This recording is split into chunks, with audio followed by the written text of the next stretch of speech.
कौन आपण को भी आसी कि यही मेसेज मिलिबो 3000 पेंशन तेबे केउ योजन रे आपण को सरकार 3000 टंका प्रदान करुचंती केउ मानको एही मेसेज टी आसी एही पेंशन केउ माने पाइबे एथिपाई कौन करने को पड़ो संपूर्ण डिटेल्स आज आपण माने वीडियो माध्यम जानिया पई पाइबे।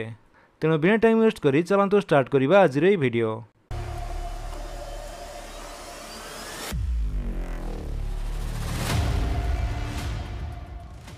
तेबे प्रथम आसतु देखिबा कि मेसेज रे कौन रही।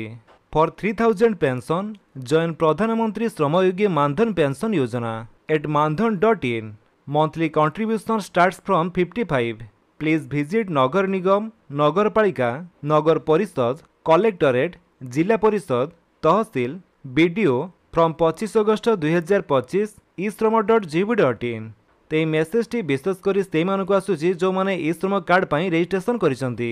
मेसेज रो अर्थ होउची सरकार द्वारा जो प्रधानमंत्री श्रमयोगी मानधन पेंशन योजना रही से मासको 3000 टंका पेंशन मिलता है, किंतु से आपको किसी कंट्रीब्यूशन देवाई पड़ो आ बाकी किसी सरकार देवे। तापर जाई आपण 60 वर्ष पर मासको 3000 टंका पेंशन पाइपर। जमीक आपण मैंने eShram.gov.in वेबसाइट रे एठारे देखिया पाउथबे। फॉर पेंशन ऑफ रेस 3000 पर मंथ मानधन.in जमीती आपण से क्लिक करेंगे आपण सामने यार ऑफिशियल वेबसाइट ओपन होठारे आप चाहिए सेल्फ एनरोलमेंट बा निजे आवेदन करेंगे, नहले आप CSC VLA द्वारा आवेदन करें जो कि आपको जनसेवा केन्द्र को जावाई पड़ो। तेबे एथिरे आवेदन करिया पूर्व जानी रखंतु यार संपूर्ण गाइडलाइन केउ माने एवं किपरि 3000 टंका पेंशन पाइपर।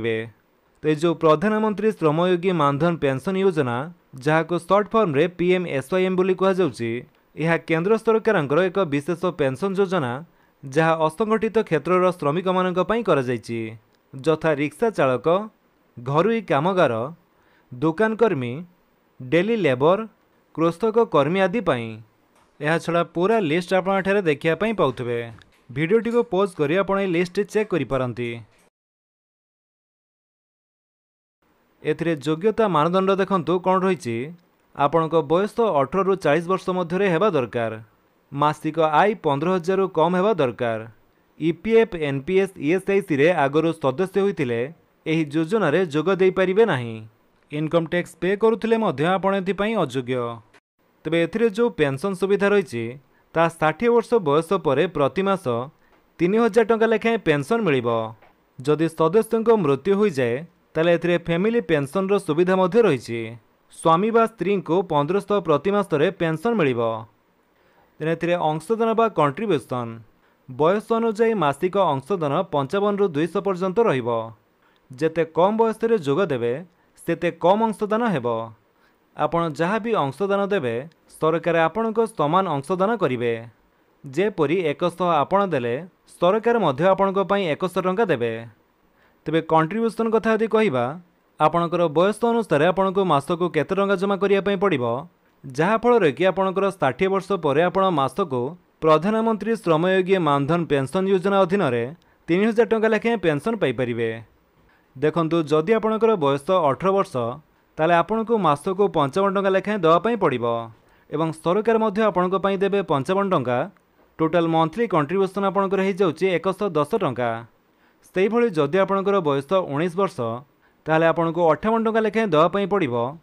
देन 20 वर्ष बयस होइतिले 61 टंका, 21 वर्ष बयस पई 64 टंका, 22 वर्ष पई 68, 23 वर्ष बयस पई 72, 24 वर्ष पई 76, 25 वर्ष बयस होइतिले 80 टंका, 26 पई 85, 27 पई 90, 28 पई 95, 29 वर्ष बयस पई 71 टंका, 30 पई 105, 31 पई 110, 32 पई 120, 33 पई 130, 34 पई 140, 35 पई 150, 36 पई 160, 37 पई 170, 38 पई 180, 39 पई 190 एवं 40 वर्ष बयस होइतिले आपनको 200 टंका लेखाएं देवाई पड़ो एवं सरकार मध्य आपनको पई देबे 200 टंका, जहाँ फल कि टोटाल मंथली कंट्रीब्यूशन आपनकर हो जाउची 400 टंका।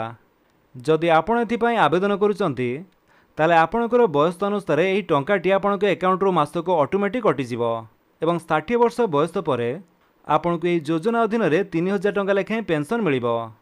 तेबे एथिपाई आवेदन करिया पई आपणकर आखपाखरे थिबा जेकोसी जनसेवा केन्द्र को जाई आवेदन करई परिबे। आवेदन करिया पई आपणकर बैंक पासबुक, आधार कार्ड एवं मोबाइल नंबर आवश्यक पड़िबो। तो फ्रेंड्स ये थिला संपूर्ण डिटेल्स प्रधानमंत्री श्रमयोगी मानधन पेंशन योजना बाबद में। जदि आप भिडियो भल लगी तेल आप भिडियो को लाइक कर दिंतु, आपण सांग भितर सेयार कर जनातु। आउ जदि आप चैनल नुआ चैनल को सब्सक्राइब कर बेल आइकन दबाई ऑल नोटिफिकेशन कर दिंतु ताकि जिते वीडियो अपलोड करेंगे आप देखिपारे। Thank you for watching.